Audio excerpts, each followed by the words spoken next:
Okay, thank you. All right, welcome everybody. My name is Jackie Otero and I'm the program director for the Entertainment and Music Business Bachelor of Science degree programs here at Full Sail University. I've been here for almost 13 years. And I just want to give a quick disclaimer before we get started. I do have 2 elementary age children with me at home, so they know that they're supposed to stay on that side of the house, but you never know when we might get a fun interruption. So that's part of the fun of working remotely. So I am going to present to you guys today the art of the pitch. And I wanted to share a little bit about my background in this area. So why me? That's always the first question that we ask when we're asked to do a presentation, right? So why me? I used to teach in the music business degree program. I used to teach the capstone course, which was an entrepreneurial pitch class. So I was constantly coaching students on their pitching and on their business ideas. And one day I just got an email from an organization called Collegiate DECA, and I wasn't really aware of them, but they asked me to judge one of their business competitions. And so I did, because why not have a new experience? And I got to judge different business school students, college students from around the state. And the competitive spirit in me kind of came out. And I said, you know what, we should be here. Full Sail should have a competitive team because I think we would do really well here. So about 7 years ago, I started our own Collegiate DECA chapter at Full Sail, and it's a business competition club. So we compete against other business schools around the state of Florida in areas like entrepreneurship, management, marketing, event planning. And then hopefully every year we go to the international competition as well. So this photo on the screen that you see here is from 2016. This was our 3rd year having a chapter, and we won the international championship for the sports and entertainment marketing category. So this was like one of my proud competition moments as a teacher and as a mentor. So I'm the Collegiate DECA advisor at Full Sail. I'm also I just participated my 3rd time in being a judge for the NABO Propel Her Pitch competition. NABO is the National Association of Women Business Owners. It's a great organization if you're not familiar with it. It is nationwide, but our Florida chapter does a pitch competition every year, and they give away lots of funding and all kinds of prizes to the winners, and it's for both emerging and established businesses. We also have a Full Sail pitch competition that we hold every year, and we give out scholarships.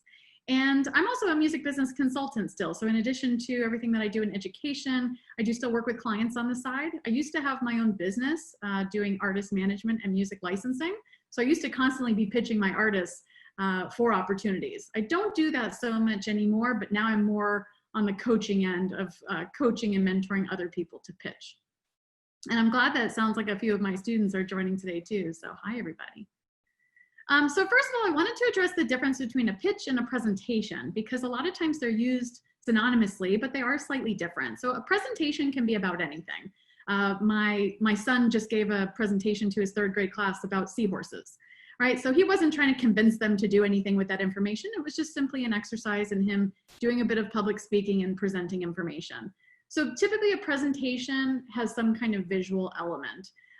It could be students in school, it could be colleagues making presentations to each other, you know, meetings at work, that sort of thing. They can be quick or elaborate. A pitch is a little bit different just because the purpose is a bit different and it's a bit more focused. It's really about trying to convince somebody to take some kind of action. And it doesn't necessarily have to be in a formal presentation. It could just be in a conversation or a phone call or an email. There's lots of different ways to deliver pitches. Sometimes you use a presentation. You can certainly have a visual element to your pitch, but it's not always necessary. So you can pitch to anybody at any time. And at the end of this session, I'm going to go through kind of different types of pitches and different tips that I have for each kind, because it is a little bit different when you're pitching in person versus via email or LinkedIn or virtually. So most of the presentation applies to in-person pitching, but you can certainly use a lot of these tips in other ways too. So I want you to be thinking along the way, ask yourself, what do you think makes a successful pitch? Because I'm always adding to my list. So I did come up with 15 tips today that I want to share with you all, but I would be open to adding anything. If you guys have more to share, if you have commentary along the way, please share that in the chat box. I can't necessarily see it while I'm presenting my slides too, but Joel's here to help me kind of keep an eye on the chat and would love to open it up at the end for your questions. But if you have questions along the way too, or you want to throw in something, feel free to do that and Joel can help facilitate. So thank you for that. Okay, so here are my 15 tips for a successful pitch. And I put these in a downloadable document so that you don't have to necessarily take notes. You don't have to remember all these. You can go to the link that's on the screen. It's bit.ly/15 pitch tips. And you'll see a summary sheet of the 15 tips that I'm about to present to you. All right, so here we go. Tip number 1, open with a hook. I always instruct my students, you gotta get the audience's attention right from the beginning. It could be a question. It could be, so how many of you have seen a concert in the last month? Well, I guess that's a bad one right now. But it could be, it could be a question. It could be one of those where you see, okay, close your eyes and imagine that this is happening, right? It could be, raise your hand if you've ever experienced this. So some way that's interactive is always a good hook. Just something that kind of wakes them up and, keeps them engaged. So be deliberate in thinking of how are you introducing yourself and how are you hooking your audience before you really get into kind of the meat and potatoes of your presentation. All right, tip 2, you want to always be, and you can use this in your hook, you want to figure out how you are delivering a solution to someone's problem, okay? If you are pitching something and it's let's say it's a business idea, and you cannot identify the problem that you're solving or who you're solving it for, you may want to go back to the drawing board about what it is that you're pitching and what your business idea is actually doing for somebody else. I had a lot of students kind of back in the day who would be like, well, I want to have a recording studio, or I want to have an artist management company. And I say, well, what's the problem that you're solving with this business? And they're like, well, I just want to have it. This is my career. So it's not enough to have an idea that you want to do. You have to figure out, what does your audience want? What does your potential client want? How can you deliver something that is a need for somebody else? And I would suggest that you don't pitch anything until you know the answer to that.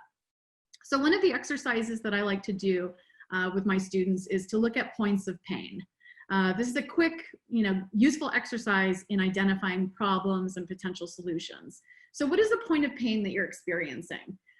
It could be in your specific industry. So in my case, if you're in the music industry and you're trying to promote an artist, what would be a point of pain? What's an inefficiency that exists? What is something that's a problem that we could try to solve? It could be just an annoyance that you have. So the way I like to approach this with my students is, let's pick an everyday object that is annoying to you or inefficient, something that we could do a better job with. So the example that I thought of today was laundry. I don't know, I'm stuck in my house, got a lot of laundry to do.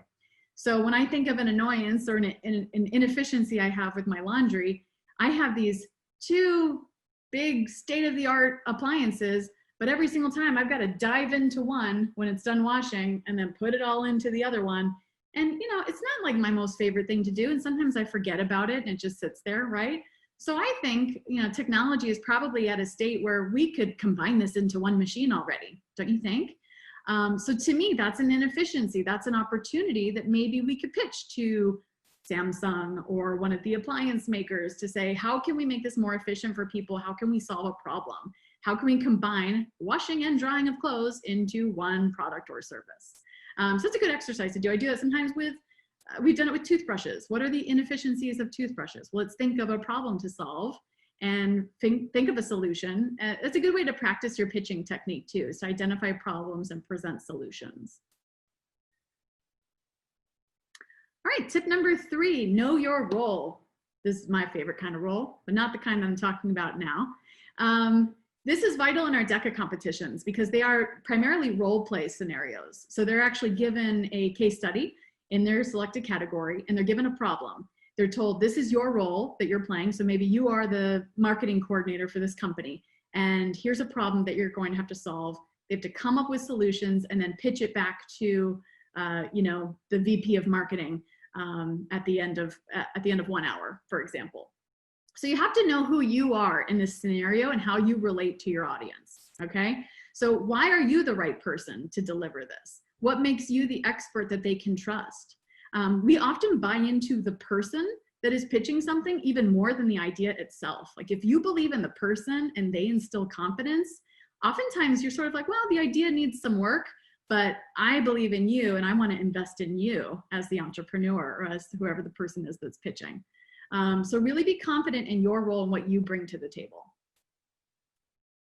Number 4, and this goes right along with it, is you also need to really understand your audience. So not just in a general sense, be as specific as you can be. Are you pitching to the final decision makers? Is it a board of directors? Are they stakeholders in some way? What is their buy-in? What do they care about? How can you connect with them emotionally to get them to buy into whatever the idea is that you're pitching? Are they judges? So, I mean, I've been involved in a lot of pitch competitions. So when you're a judge, you're kind of grading them based on a scorecard. You know, if you're a teacher and you're working with students, you're grading them based on a rubric. So you want to know, what does your audience care about? Do they care about what's on that scorecard? Do they care about their return on investment? You know, are they more financial focused?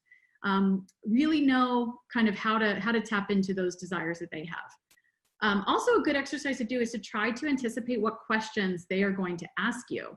So kind of identifying who they are, where they're coming from, what they care about will help you come up with sample questions, because you're not going to answer every question in any kind of pitch. I think the best pitch leaves room for conversation afterwards.